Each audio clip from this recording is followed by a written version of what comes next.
This video is brought to you by Osmocote, the Planters Plant Food. Hi, I'm Marianne Binetti, and I'm going to talk to you today about clematis, growing clematis, but specifically about Clematis Wilt Disease. So this is a very healthy clematis, and this is a really cool new clematis from proven winners. It's called Sweet Summer Love Clematis. It has small blossoms. Normally you see clematis with bigger flowers, and what I love about Sweet Summer Love Clematis is that it's fragrant. It smells like vanilla, and so it's a wonderful clematis to grow near your home. And also the lightweight flowers means it's the perfect clematis for using to drape through other shrubs like I like to do. So this is a small flowering rose. This clematis is roaming through the roses. This is an evergreen Pieris japonica shrub.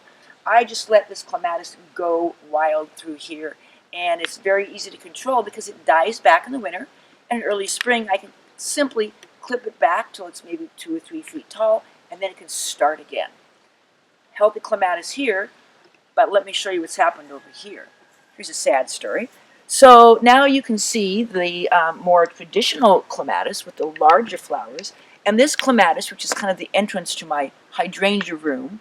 Talk about the hydrangea room on a different video. This clematis is Giacomini clematis. Now I usually plant Giacomini and Nellie Mosier, two of my favorite clematis, because they're pretty resistant to the dreaded Clematis Wilt Disease. So Clematis Wilt Disease is just a fungal infection, and you can see up here dead brown leaves, and this was once a healthy vine. Clematis Wilt Disease appears suddenly on what looks like a perfectly healthy plant, and then the vines just wilt because the fungus has gotten into a piece of a broken stem. I'm going to show you how that happened later, but let me show you the mistake. Don't try to go in here and start pruning off all the dead vines when you have this healthy stuff, because the dead is intertwined with the healthy, and if I try to take out the entire vine, what's going to happen? I'm going to snap or break these skinny little stems here on this healthy clematis, and when you break a stem on a clematis, that allows the entrance to the infection that causes Clematis Wilt Disease. Here's the good news.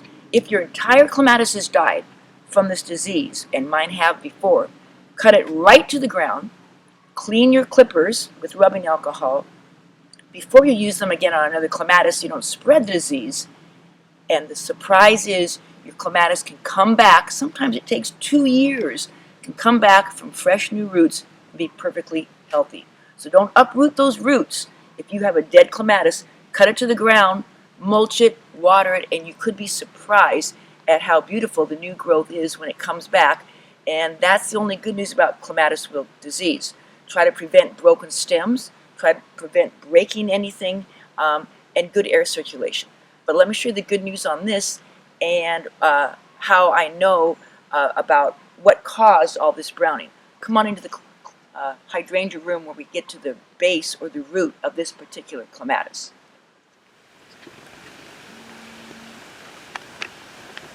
Okay, so now here you can see the dead vine on my clematis. But remember, this particular clematis also has a living part on it. So I'm going to trace these dead leaves all the way back on the stem to see. Go over here. Okay, now you can see a little bit better. Here, look at this. This is a dead brown area of the vine. If I follow this up, I can go ahead and follow this up, and the whole thing is down and is brown. I cut that off.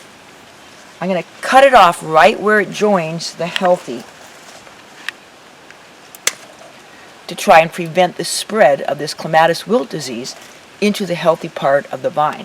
Now, I'm not going to make the mistake, like I've done before, of going through and pulling all this dead out of the healthy vine. Because remember the tip, when you damage the stems or the branches of a clematis, you allow entry of the Clematis Wilt Disease. So I'm just removing the dead vine where it's easy to do, because I do not want to allow any entry. So for instance, this is dead.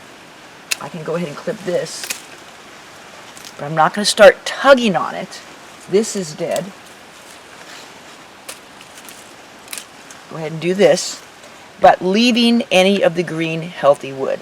Now, I didn't clean my clippers because I'm cutting just dead vine, but before I cut into any fresh, living, clean clematis vine, I would sterilize these clippers.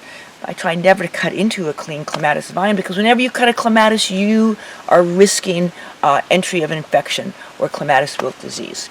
By the way, I want to point out that this clematis has been very, very happy for many years growing here on the shaded or north side of this evergreen hedge because clematis like their roots in the shade where it's nice and cool, but then it just grows towards the sunny side.